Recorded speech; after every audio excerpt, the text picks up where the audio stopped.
మహాపరిశుద్ధుడును మన ప్రభు అయిన యేసుక్రీస్తు ప్రశస్తమైన గణనామానికి మహిమ కలుగును గాక. కుటుంబ బలిపీఠము అనే ఈ మంచి కార్యక్రమాన్ని ప్రతిరోజు యూకే గాస్పల్ స్ట్రీమింగ్స్ అనే మా యూట్యూబ్ ఛానల్ ద్వారా ఆడియో రూపంలో వీక్షిస్తున్న మీ అందరికీ ప్రభు అయిన యేసుక్రీస్తు ఉన్నతమైన గణనామం పేరిట శుభములు తెలియజేస్తున్నాను. ఇంకనూ వినండి, అనేక కుటుంబాలకు షేర్ చేయండి, దేవుని నుండి గొప్ప మేలులను పొందుకొనండి. ప్రభు కొరకు నా వంతు పనిలో మీ సహోదరుడు కె ఉదయ్ కుమార్.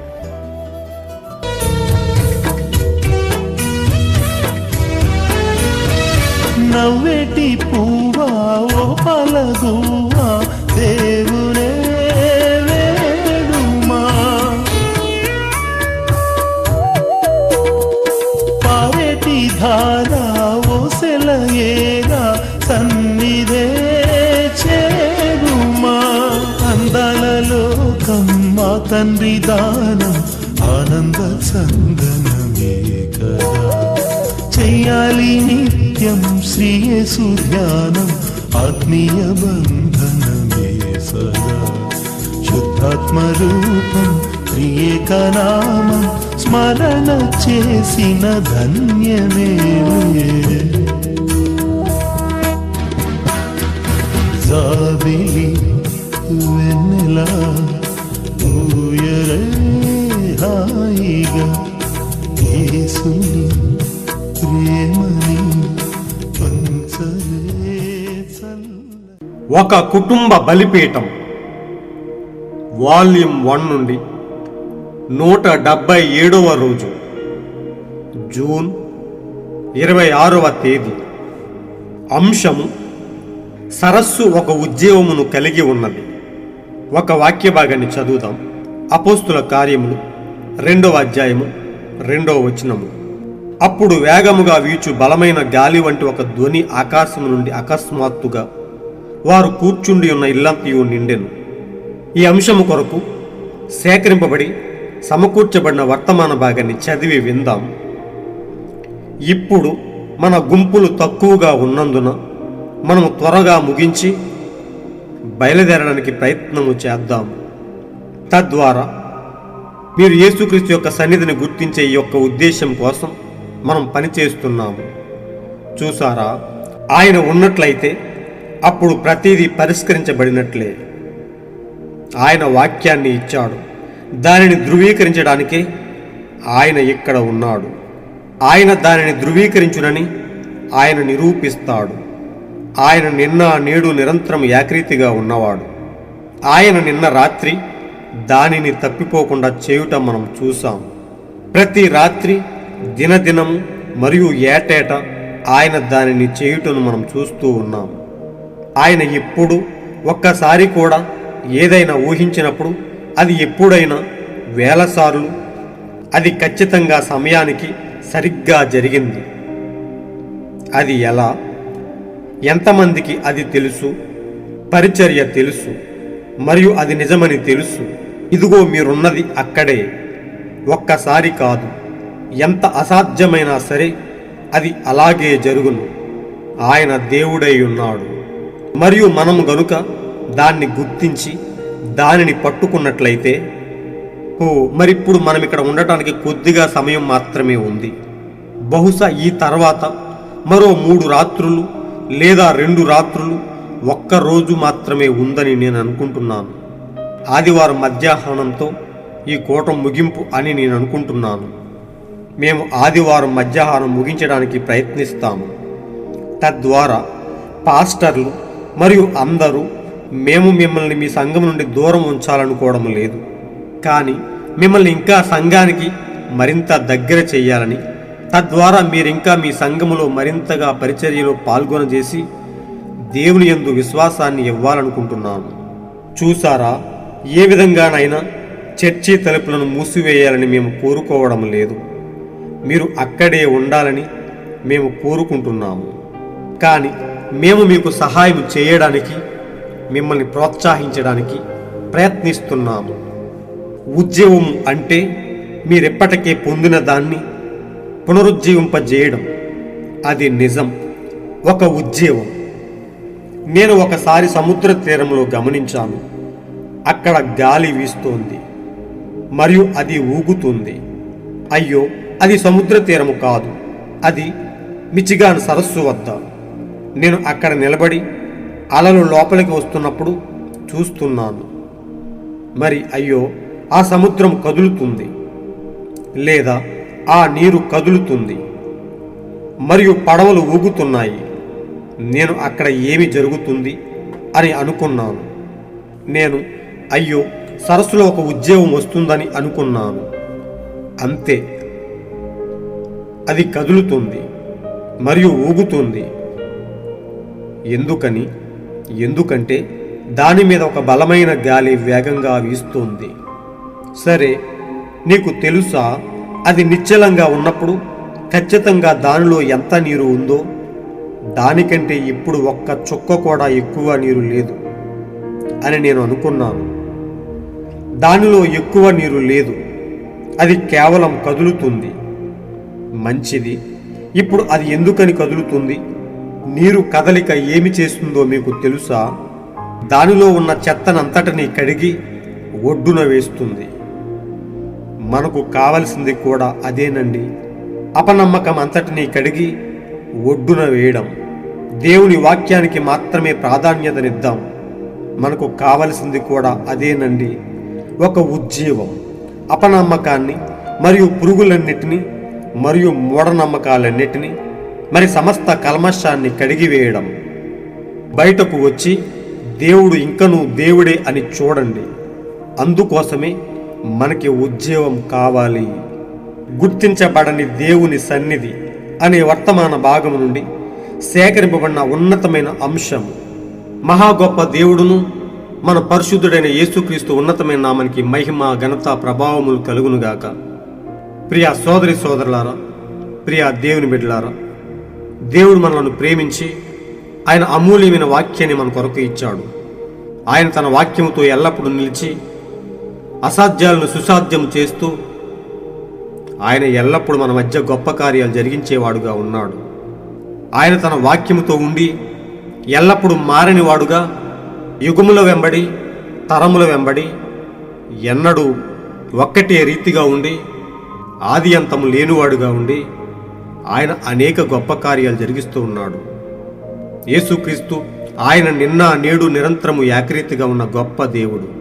మనం ఎల్లప్పుడూ ఆయన సన్నిధిలో ఉండాలని, మనం ఆయనను గూర్చి అనేకమైన ఉన్నతమైన విషయాలను వింటూ ఆయన స్వారూప్యంలోనికి మార్చబడాలని ఆయన ఎల్లప్పుడూ కోరుకుంటూ మన పట్ల ఎంతో మంచి ఉద్దేశాన్ని కలిగి ఉన్నాడు. మనల్ని ఎల్లప్పుడూ కాపాడుతూ మన వాక్యం నుండి తప్పిపోకుండా ఉండునట్లు తన విలువైన వాక్యాన్ని తన అమూల్యమైన కృపతో మనపై చెల్లాడు. మనం తప్పిపోకుండా ఉండునట్లు, మనం నశించిపోకుండా ఉండునట్లు ఆయన చేసిన గొప్ప త్యాగాన్ని బట్టి, ఆయన చూపుతున్న విలువైన ప్రేమను బట్టి మనము ఆయనకి ఎంతో రుణస్థులమై ఉన్నాము. విఫలమవని ఆయన వాక్కు ఎన్నడూ తప్పిపోనిదిగా ఉండి మనలను ఎల్లప్పుడూ బలపరుస్తూ ముందుకు నడిపిస్తూ ఉన్నది. ఆయన వాక్య సారాంశమే సత్యమై ఉన్నది. ఆయనకు ఆయనే సాటి, ఆయన వాక్యానికి ఆయనే సొంత అనువాదకుడుగా ఉన్నాడు. ప్రియ సోదరులారా, ఈ గడియ కొరకు అలాంటి గొప్ప వాక్యాన్ని మనం పొందుకున్నందుకు, ఈ అంధకారం నుండి మనం బయటకు పిలువబడినందుకు, ఆయన తన సన్నిధి కాంతిని మనపై ప్రసరింపజేస్తూ ఈ అంధకారంలో మనకు వాక్యమనే వెలుగును చూపించిన విధానం కొరకు ఆయనకు ఎంతో రుణస్థులమై ఉన్నాము. మనం ఎల్లప్పుడూ ఆయన వాక్యాన్ని పట్టుకుని ఆయనతో యథార్థముగా నిలబడి మనం ఆయనను వెంబడిస్తూ వాక్య ప్రకారం జీవించవలసిన వారమై ఉన్నాము. ప్రియ సోదరి సోదరులారా, ప్రియ దేవుని బిడ్డలారా, ఆయన ఎంతో గొప్పవాడై ఉన్నాడు. మనము ఆయన ప్రజలమై ఉన్నాము. ఆయన ఏర్పాటు చేసుకున్న వంశమై ఉన్నాము. ఆయన తన వాక్యము చేత మనలను నీతిమంతులుగా తీర్చిదిద్ది మనలను ఆయన మహిమకరమైన రాజ్యంలో ఉంచి ఆయన కాంతిని ఎల్లప్పుడూ మనపై ప్రసరింపజేయబోతూ ఉన్నాడు. ప్రియ సోదరులారా, ప్రియ స్నేహితులారా, మనము చదువుకున్న అంశము ఎంతో ఉన్నతమైనది. ఈ రోజు కొరకు మనకిచ్చిన ఈ అంశము ఎంతో అమూల్యమైనది. ప్రవక్త చెప్తున్నాడు, మనలో ఆయన వాక్యానికి చోటు ఉన్నట్లయితే, పరిశుద్ధాత్మ నాయకత్వానికి మనం తల వంచినట్లయితే మనలో ఉన్న సమస్త అవినీతి కార్యాలు, దుష్కార్యాలు, సమస్త ఒత్తిడి పరిష్కరించబడినట్లే అని ప్రవక్త చెప్తూ ఉన్నాడు. ఆయన వాక్యాన్ని ఇచ్చాడు, దానిని ధృవీకరించడానికే ఆయన ఇక్కడ ఉన్నాడు. తన వాక్యము ఎక్కడ ఉండునో ఆయన అక్కడ నిశ్చయముగా ఉంటాడు. ప్రియ సోదరులారా, ఆయన వాక్యము లేని చోట ఒక్క క్షణము కూడా ఆయన నిలబడలేడు. ఎవరైతే వాక్యాన్ని తమ హృదయంలో దాచుకుంటారో, ఆ వాక్య ప్రకారం జీవిస్తారో, అలాంటి శుద్ధ హృదయాల్లో ఆయన నివసించడానికి ఇష్టపడుతూ ఉన్నాడు. ఆయన వాక్యం ఉన్న చోటే ఆయన ఉంటాడు. ప్రియ సోదరులారా, ఎందుకంటే ఆయనే వాక్యమై ఉన్న దేవుడు.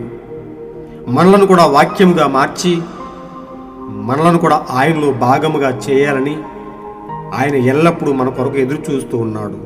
ఆయన మనతో ఉన్నట్లయితే ప్రతిదీ పరిష్కరించబడుతుంది. ఆయన దానిని ధృవీకరించునని ఆయన నిరూపిస్తాడు. ఆయన నిన్న నేడు నిరంతరం ఏకరీతిగా ఉన్నవాడు. ఎన్నడూ మారని దేవుడు మనతో ఉండి ఆయన వాక్యాన్ని మన మధ్య నిలిపి మనలను ఎల్లప్పుడూ ముందుకు నడిపించే గొప్ప దేవుడు ఆయన. ప్రవక్త చెప్తున్నాడు, ఆయన ఎప్పుడూ ఒక్కసారి కూడా ఏదైనా ఊహించినప్పుడు అది ఎప్పుడైనా వేలసార్లు అయినా అది ఖచ్చితంగా సమయానికి సరిగ్గా జరుగుతుంది.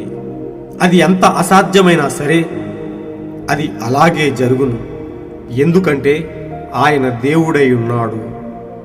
ఆయన వాగ్దానాలను ఎన్నడూ తప్పిపోని దేవుడుగా ఆయన ఉన్నాడు. వాగ్దానం చేసినవాడు నమ్మదగినవాడు. ప్రియ సోదరులారా, బైబిల్లో ఉన్న ప్రతి వాగ్దానము తన ప్రజల కొరకే అయ్యున్నది. వాగ్దానాన్ని నమ్మిన ప్రతి ఒక్కరూ వాగ్దానాల్లో దాచబడి ఉన్న ప్రతి బహుమానాన్ని స్వతంత్రించుకుంటూ ఉన్నాడు. ప్రతి కాలంలోనూ అనేక మంది విశ్వాస వీరులు ఆయన నుండి అనేకమైన గొప్ప కార్యాలను పొందుకుంటూ మనకు మాదిరికరంగా జీవించారు. ఎంత అసాధ్యమైన కార్యమైనా సుసాధ్యము చేయగల గొప్ప దేవుడు మనకు ఉన్నాడు. ప్రియ సోదరులారా, ఆయన యందు మనం నిరీక్షణను, ఆయన యందు మన విశ్వాసాన్ని నిలిపి మనం ఆయనతో నిలబడినట్లయితే నిశ్చయంగా ఆయన మనకు చేసిన వాగ్దానాల ప్రకారము మనము ఎంతో ఉన్నతమైన విషయాలను ఆయన నుండి పొందుకోగలుగుతాము. ప్రియ సోదరులారా, ప్రియ స్నేహితులారా, ఎల్లప్పుడూ మన వాక్యముతో నిలబడి దేవుడు మనకిచ్చిన గొప్ప వాగ్దానాలను వెంబడిస్తూ మనం ఎల్లప్పుడూ మన జీవితాలకు అన్వయించుకుంటూ మనలో గొప్ప ఉజ్జీవాన్ని, గొప్ప విశ్వాసాన్ని మనం పెంపొందింపజేసుకోవలసిన వారమై ఉన్నాము. ప్రవక్త చెప్తున్నాడు, ఉజ్జీవము అంటే మీరిప్పటికే పొందిన దాన్ని పునరుజ్జీవింపజేయడం. అది నిజం. ఓ ప్రియ సోదరులారా, మనలో ఉజ్జీవం రావాలంటే, మనము ఆయనను గురించి గొప్ప విశ్వాసాన్ని మనలో పెంచుకోవాలంటే మనం ఎల్లప్పుడూ వాక్యాన్ని వెంబడించవలసిన వారమై ఉన్నాము. వాక్యం మనలో క్రియ జరిగిస్తున్నప్పుడు, మనం వాక్యాన్ని నెరవేరుస్తున్నప్పుడు మనలో గొప్ప ఉజ్జీవం సెలరేగుతూ ఉన్నది. ఆ ఉజ్జీవం మనలో వచ్చినప్పుడు అనేక మందికి మాదిరికరంగా జీవిస్తూ క్రీస్తును ఎల్లప్పుడూ మహిమపరుస్తూ ఈ లోకంలో అనేక మందికి ఆదర్శప్రాయంగా జీవించగలుగుతాము. ఆ ఉజ్జీవం మనలో రావాలంటే నిశ్చయంగా వాక్యానికి మనలో చోటు ఉండాలి. ప్రియ సోదరులారా, సత్యవాక్యానికి మనం చోటు ఇవ్వాల్సిన వారమై ఉన్నాము. పరిశుద్ధాత్మ నాయకత్వానికి మనం లోబడవలసిన వారమై ఉన్నాము. ప్రవక్త చెప్తున్నాడు, నేను ఒకసారి సముద్ర తీరంలో గమనించాను. అక్కడ గాలి వీస్తోంది మరియు అది ఊగుతోంది. అది సముద్ర తీరము కాదు, అది మిచ్చుగాన్ సరస్సు. ఆ సముద్రం కదులుతోంది లేదా ఆ నీరు కదులుతోంది మరియు పడవలు ఊగుతున్నాయి. నేను అక్కడ ఏమి జరుగుతుంది అని అనుకున్నాను. సరస్సులో ఒక ఉజ్జీవం వస్తోంది అని అనుకున్నాను. అది కదులుతోంది, అది ఊగుతోంది. ఎందుకని? ఎందుకంటే దాని మీద ఒక బలమైన గాలి వీస్తోంది. ప్రియ సోదరులారా, ప్రియ స్నేహితులారా, ఆ సరస్సు ఆ గాలి తాకిడికి కదులుతుందని, ఊగుతుందని ప్రవక్త మనకు వివరిస్తూ ఉన్నాడు.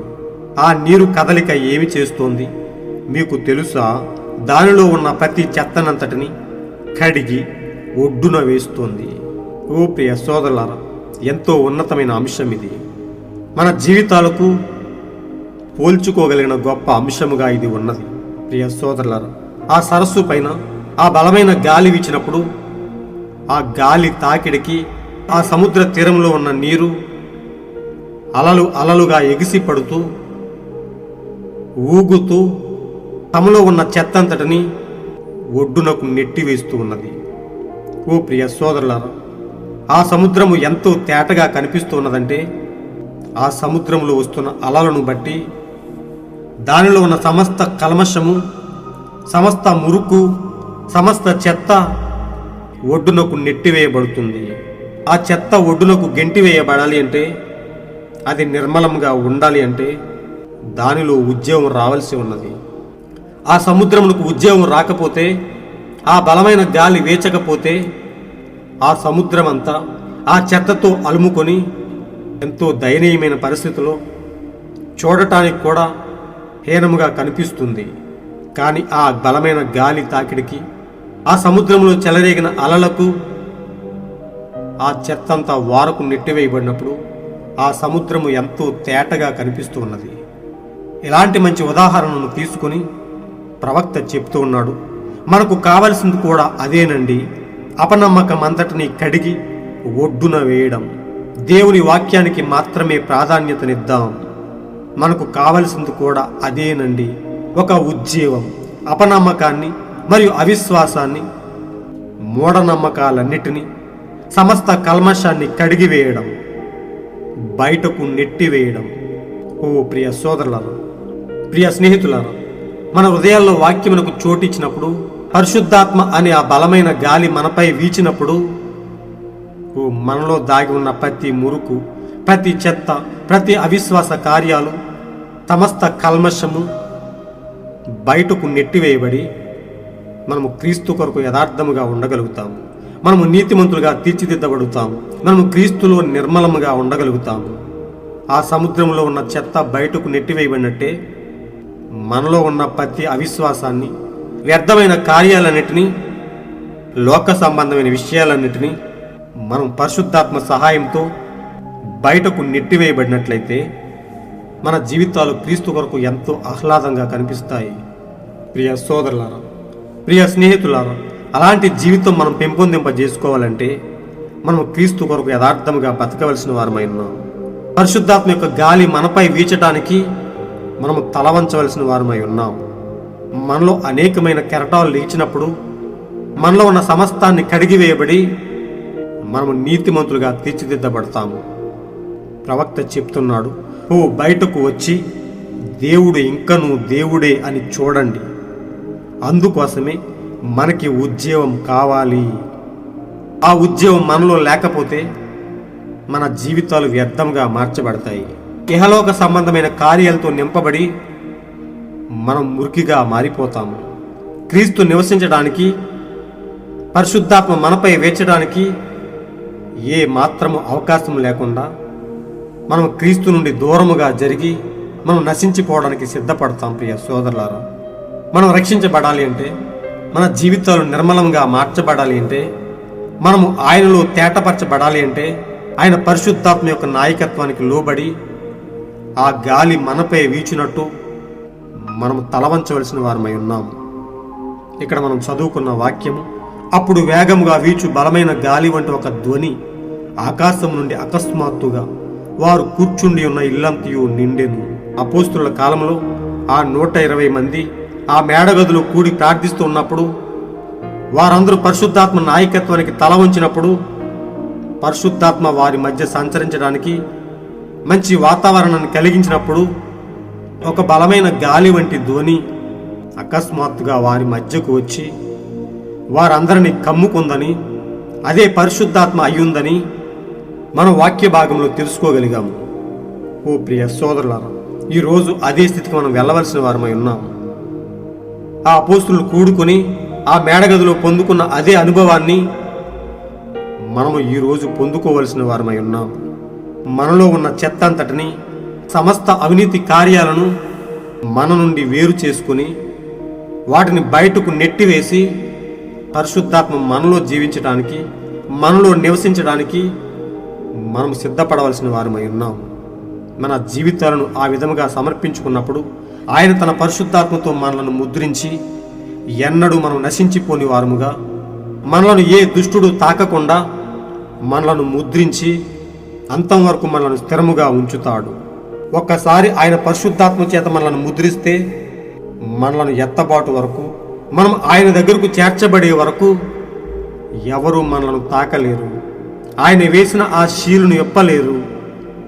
ఎందుకంటే ఆయన మనలను ముద్రించాడు.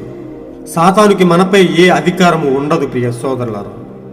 అందుకొరకు మన జీవితాలను క్రీస్తు కొరకు పూర్తిగా సమర్పించుకొని ఆయన పరిశుద్ధాత్మ మనపై నివసించినట్లు, మనలో ఉన్న ప్రతి చెత్తనంతటిని పారద్రోయినట్లు మన విశ్వాస జీవితాన్ని సమర్పించుకొని యథార్థంగా ఆయన కొరకు ఎదురు చూద్దాం.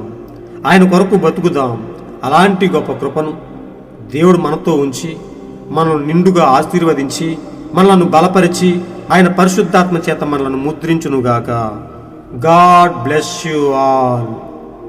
ఈరోజు మీరు చదవాల్సిన అనుదిన వాక్య పఠనము యోబు గ్రంథము 5, 6, 7 అధ్యాయములు మరియు అపోస్తుల కార్యములు 8వ అధ్యాయము.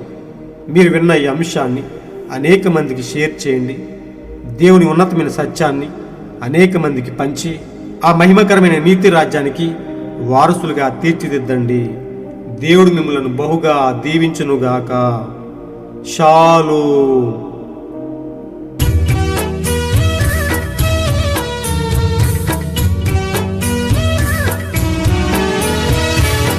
నింగి నేల వదలితే మా స్తోత్రమే చేయుమా. ఓ వృక్ష ఫలమా సంచార గణమా స్తుతులతో ఆడుమా. సూర్యోదయాన సృష్టి సమస్తం సత్యసునాదుని కొలువే. చంద్రోదయాన ఓ తారలార నిత్య నివాసుని పొగడరే. ప్రేమించు నేస్తం దీవించు దైవం శరణు కోరిన సొంతమేలే. జాబిలి వెన్నెల పూయరే హాయిగా యేసుని ప్రేమని పంచరే చల్లగా. ఆమని కోయిల పాడవే తీయగా. క్రీస్తుని వాక్యమే చెప్పవే కమ్మగా.